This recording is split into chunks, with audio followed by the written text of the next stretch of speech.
Today's episode, we're going to be talking about something that we feel is pretty important. It's important to audiologists, but it's also important to Medicare beneficiaries. It's called MASA, the Medicare Audiology Access and Services Act that's in Congress right now.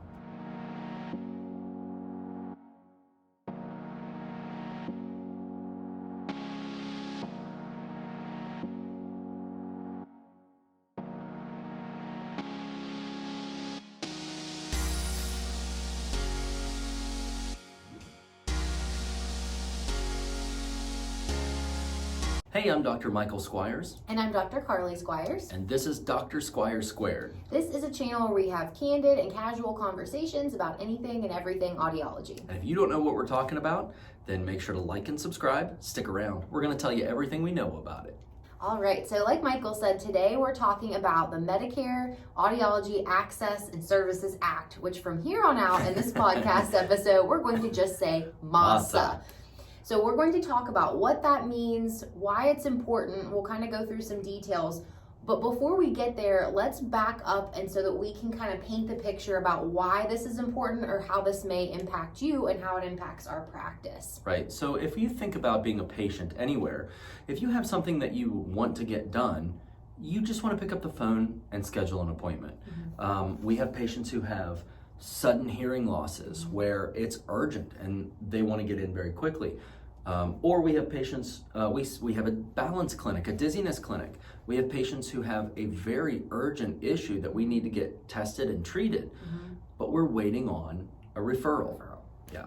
So what the MASA, what that act is generally aimed at doing is waiving that requirement for a referral. Right, and referrals are important. We want to also say that we want that relationship with the physicians, with other specialty care practices to say, hey, I've got this patient, I think they need a hearing or a balance assessment. We want those referrals all day long. But there is a requirement right now that makes that a requirement for patients to have that before scheduling, even if it is an emergent need that maybe we could go ahead and take care of and save that step for the patient. We get those calls a lot and some people get a little upset, but it's because I think they don't fully understand. It's not our office that's saying you have to have this referral to get on the schedule. It's so that your insurance or Medicare will recognize the testing that we do and cover that so that you're not stuck with that cost out of pocket. Well, it's nice too to think about a referral being a means of communication, which Right. really what it should be. If I'm going to refer to another specialty or another specialist, it's because I trust that person. So my referral to that person is just that. But Medicare at this point is requiring a physician's referral, which means in many cases an extra visit, prolonged time to get from testing to treatment. Right. And what this act is generally aimed at doing is reducing some of that. There's also another part of this act that's pretty important. Right. So right now, we've talked about this at length in other episodes, so go check it out if you haven't seen it, but our scope of practice as an audiologist is quite broad, and there's a lot of things that we do as doctors of audiology that many people aren't aware of and that goes beyond just a hearing test. We could list them right now, or again, you can go back and look at some other episodes, but right now, under Medicare guidelines, under our scope, we're not able to bill for a lot of those services under our scope of practice. One very important one that we do a lot of is cerumen or wax removal. Yeah, just cleaning ears. So when an insurance company is not going to have coverage for an ear cleaning, but they will have coverage for the hearing test, sometimes we have to clean an ear before we can do the hearing test. So what this act does as well as kind of a secondary portion of that is it opens up coverage for Medicare beneficiaries for our full scope of practice. Right. So what that means is from the point of the phone call all the way through whatever treatment is or plan of care is recommended, then you're covered. So it's a really important bill that's there right now.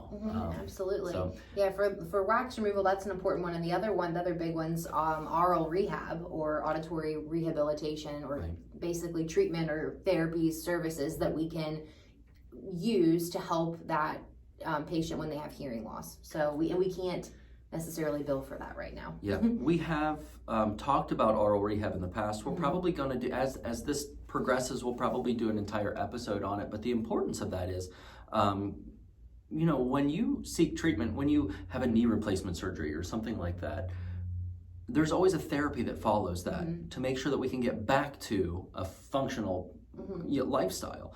Right. And oftentimes with hearing aids, with treatment for hearing loss, it's just kind of a guess and check. We have verification methods and things like that, but we don't have anything that's covered by insurance that helps a patient get there faster to have better outcomes. Right. So what this act would do is allow for the participation of those patients in some of those therapies.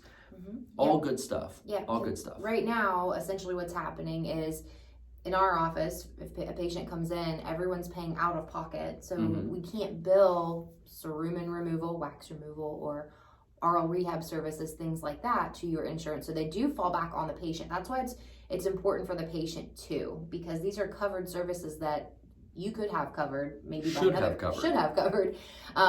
So that's why it's important to you as well. It'll save time. It'll be a lot easier on our office and other audiology offices, but also for the patient. Right. So this is what we're going to ask of you.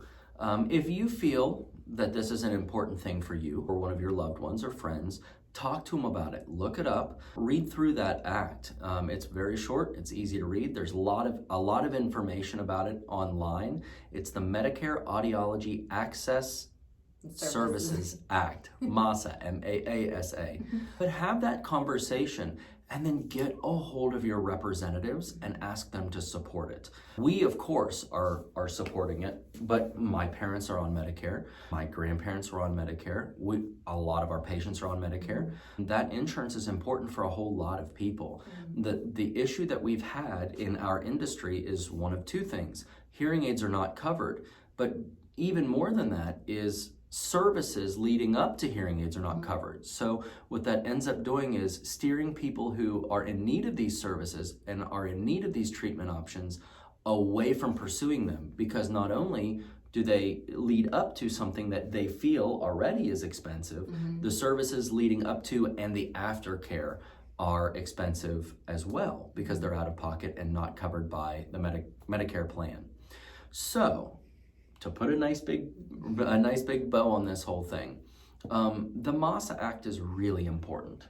It has a lot of really nice benefits for the beneficiaries and for the providers as well, in terms of... And for physicians. It saves you time. Because it saves a lot of time in the physician's schedule. Yeah. There's a lot of opposition to it, as is with any bill.